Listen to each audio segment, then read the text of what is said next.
On devrait acheter des actions parce que c'est intelligent, c'est l'avenir, c'est ça qu'il faut faire. C'est encouragé par le premier ministre. Et non seulement par le premier ministre, mais c'est encouragé aussi par le gouvernement parce que Investissement Québec, ils en ont acheté pour 100 millions. C'est quand même de l'argent, là. C'est 100 millions de dollars. Puis eux autres, souvent, les petits investisseurs, ils ont acheté au début, ils ont acheté à 40 cents, 50 cents, 60 cents. Investissement Québec, ils ont acheté à 1 pièce, 1 dollar l'action. Fait que là, imagine, toi, tu es un petit actionnaire, tu viens de mettre 25 000 piastres là-dedans, puis tu te payes 60 cents, puis tu vois le gouvernement qui achète à 1 pièce. Tu sais, Gilbert... J'ai pas perdu. À date. Ça va bien. OK. Alors donc, il y avait une espèce de climat de confiance, pas une euphorie, il ne faut pas exagérer, mais un climat de confiance. La compagnie Nemaska nous donnait des messages positifs, le gouvernement des messages positifs. On se dit, bon, on nous dit il faut investir au Québec. On entend encore ça aujourd'hui, mais il faut investir au Québec, il faut développer notre économie. Puis ça avait l'air le dossier parfait. Le dossier parfait. Ça va être bon pour les actionnaires parce que les actions vont prendre de valeur. Ça va être bon pour le Québec parce qu'on est dans l'avenir, c'est-à-dire l'électrique, la batterie. Et puis, c'est bon pour l'environnement en plus. Alors, c'est vraiment super. Alors, ça, c'est la période un peu rose. Et tu te doutes qu'il va y avoir une suite moins rose. Bien, jusque-là, c'était beau. Alors, les gens étaient très, très heureux. Alors, mais là, on s'est rendu compte, finalement, qu'il y avait un manque à gagner important. Puis là, il y a eu un phénomène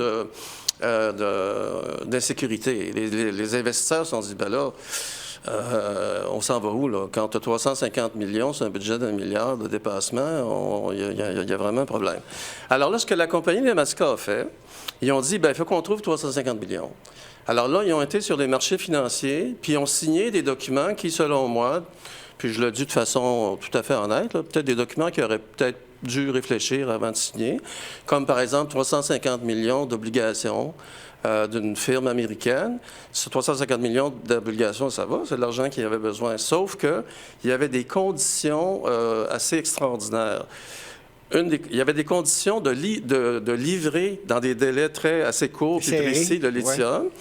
Et là où c'est vraiment problématique, c'est que s'ils ne réussissaient pas à respecter cette condition-là, il y avait une pénalité de 100 millions de dollars. OK, je te prête 350 millions, Gilbert, puis si tu ne fais pas ce que je veux d'un délai entendu, tu as une pénalité de 100 millions. Qu'est-ce que tu en penses? Tu ne signes pas, eux autres ont signé. Alors, c'était un petit peu audacieux. Quand les investisseurs ont vu ça, ils ont dit, bon, il me semble qu'il y a quelque chose qui ne va pas. D'ailleurs, il y a un juge qui a regardé ça, puis il a dit, ça n'a pas d'allure. Ils ont réglé pour 30 millions. Mais tout ça pour dire que ça a créé une situation où on se dit, non, ça ne va pas. La structure financière n'est pas viable, ne fonctionne pas. On ne peut pas continuer comme ça. Et c'est ça, et d'autres transactions dont je t'épargne le détail. Ça, c'est il y a quelques années que c'est arrivé, là. C'est l'année passée, là. Ça fait pas longtemps. C'est l'an dernier que... Ouais. La brique est tombée, si on veut, là. Ouais. C'était notre cadeau de Noël. Les 25 000 actionnaires, il y en a qui ont investi 10 000, il y en a qui ont investi 500 000, il y en a qui ont investi 800 000. Il y a 25 000 actionnaires. Il y a 25 000 actionnaires, majoritairement québécois. Hein? Okay. Qui ont mis leur fonds de pension, qui ont mis leurs épargnes, qui ont mis... Parfois, il y en a qui ont emprunté pour acheter ça parce que tout était rose. Hein? Alors, les gens étaient optimistes. Alors, le 23 décembre, Gilbert, notre cadeau de Noël, c'était quoi? Une petite note le vendredi à 4 heures. Tu sais que le vendredi à 4 heures, c'est toujours des bonnes nouvelles du gouvernement, là, puis de la bourse. Le vendredi à 4 heures, le 23 décembre, ils nous envoient une petite note disant que l'action ne transige plus. L'action ne transige plus sur la Bourse de Toronto. Le 23 décembre. Ouais. Cadeau de Noël. Fait que là, tu étais en train de préparer ta dingue, là, puis tu dis, je viens de perdre 30 000. Je viens de perdre 50 000 ils n'ont pas mis ça sur le... Là, on s'est dit, les 25 000, ils ont dit, d'accord, OK, là, mais c'est pas une faillite. On n'a pas de raison, nous, de perdre notre chemise, là. C'est pas une faillite. Il y a de l'argent, là. Nous, on a bien investi dans une bonne compagnie. Alors, quand vous dites, faites le ménage puis réglez les dettes, c'est pas nécessaire de laver 25 000 actionnaires, là. Puis c'est là que le regroupement... Moi, quand je me suis rendu compte de ça, pendant mes vacances de Noël, je me suis dit, je vais faire quelque chose. Je me suis dit, ça n'a pas de bon sens, c'est pas juste que les actionnaires perdent tout leur argent dans des circonstances comme celle-là parce que des responsables ont trop dépensé, à tort ou à raison, en tout cas, qui ont fait un dépassement de coûts. Alors, le regroupement, il vient de là. Ce que j'ai fait, c'est que j'ai été sur Facebook, puis il y avait déjà un groupe qui s'appelait Actionnaires de Nemaska.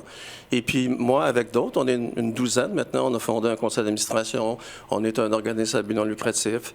On travaille très fort. On est bénévole. Évidemment, les gens sont actionnaires, donc ils ont un intérêt, mais on est bénévole dans ce qu'on fait.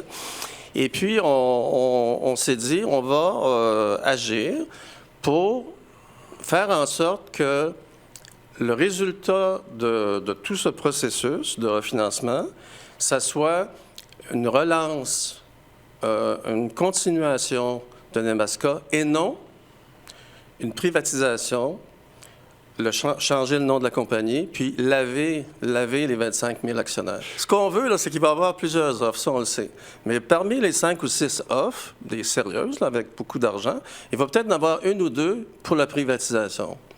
Nous, ce qu'on aimerait, là, puis là, un des joueurs importants, tu l'as dit, c'est le gouvernement, c'est Investissement Québec. Nous, ce qu'on aimerait, c'est que face à des bonnes offres sérieuses de privatisation et de refinancement, que les circonstances fassent que ça soit gênant d'aller vers la privatisation qui fait en sorte qu'on lave les fonds de pension puis les petites épargnes de 25 000 actionnaires, majoritairement québécois.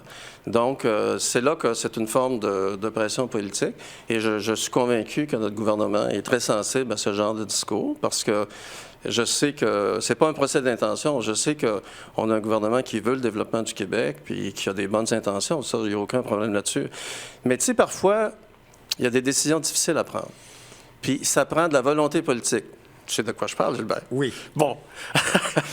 La volonté politique, parfois, c'est incontournable. Quand on ne l'a pas, il faut en avoir une. Puis là, on veut que la volonté politique fasse en sorte de dire à Investissement Québec, bien écoutez, vous êtes là, prenez votre place, puis faites en sorte que Nemaska soit relancé et continue sans aller vers une privatisation. D'ailleurs, c'est peut-être pas un hasard. Okay. Le mandat d'Investissement Québec a été changé de façon importante il y a quelques mois. Ah!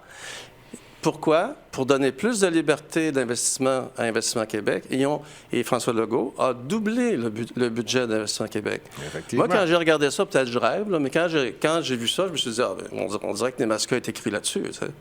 En tout cas, j'aimerais ça que ce nouveau pouvoir-là et cette capacité financière doublée, c'est quand même pas rien, là, d'Investissement Québec, servent à sauver notre richesse naturelle et sauver les investisseurs. Parce que je pense que ça serait, à mon avis, un très mauvais message politique, pas seulement économique, mais un très mauvais message politique aux Québécois que de dire qu'encore une fois, les petits sont à laver. Je pense que ça ne serait pas payant. Parce qu'eux autres, ils ont fait un appel aux grands investisseurs du monde, puis là, ils ont des offres sur la table. Ils ont reçu le 17 avril, puis jusqu'au 20 juin pour faire un choix. Le choix va être présenté au conseil d'administration de Nemaska. Là, ils vont dire oui ou non. Ensuite, ça va être vérifié par le contrôleur. Il y a un contrôleur à PricewaterhouseCoopers, le contrôleur du processus. Et ça va être finalement présenté au juge Gouin, qui va regarder ça, puis qui va informer les parties prenantes. OK. Une des parties prenantes, c'est les actionnaires, grâce au regroupement. C'est pour ça qu'on a créé le regroupement. Parce qu'avec le regroupement, les actionnaires, avec seulement 100 $, chacun, ce qui n'est pas beaucoup. Ils sont représentés. Ils sont représentés. Oui. On a été chercher Maître Jean Lauzeau, qui est un spécialiste, un avocat spécialiste dans ce domaine-là, reconnu. Et pour 100 $, ça ne semble pas beaucoup, mais il y en a 830 qui ont donné 100 $. Ça commence à faire de l'argent. Et avec cet argent-là, nous, maintenant, on est représentés et on va être capable de faire les représentations nécessaires d'un point de vue juridique auprès du juge Gouin, le cas échéant. Ce que ça veut dire, c'est que si quelque chose dérape ou quelque chose ne va pas dans le sens qu'on veut, comme regroupement, on est moins fort que tout seul. On est plus fort que tout seul. Beaucoup plus fort que tout seul. On est plus fort que tout seul. Ah oui. Hein? Alors maintenant, on a un bon avocat On a... 88 000 à la banque. C'est ça, 80 000 dans un fonds en FDI-commis au cabinet d'avocats. Il y a 830 clients, parce que l'avocat a les 830 noms. Fait que lui, il s'en va voir le juge, puis il dit, écoutez, monsieur le juge, moi, j'ai 830 personnes en arrière de moi, là. J'ai de la légitimité, j'ai de la crédibilité. Et ce que je vous dis, c'est que la décision qui est en train de se prendre doit être prise en tenant compte de l'intérêt public. Doit tenir compte de plusieurs choses. Le développement économique du Québec, la réputation du Québec au niveau de l'investissement, les questions d'environnement, et puis le bien des actionnaires. Et on va avoir la capacité, parce que ça coûte cher, hein, tu le sais, Gilbert, ça coûte cher d'avoir un avocat spécialisé puis de faire une représentation. Mais là, on s'est donné les moyens, puis on va avoir cette capacité-là d'intervenir, parce qu'avant que le regroupement existe, là, on n'était même pas là. Les actionnaires, souvent, sont négligés, on est comme... on est dans le décor. Hein? Mais là, en se regroupant, en ayant un avocat, puis en étant là, on est présent dans le processus de créance, là, à Pricewaterhouse. Pricewaterhouse a les données de qui va être représenté des créanciers, des créanciers lors de la présentation le 20 juin en cours? Mais, non, c'est que, tu sais, le Pricewaterhouse, ils doivent régler les dettes. Là, c'est un contrôleur. OK. Alors, eux autres sont responsables du processus de contrôle des créances. OK.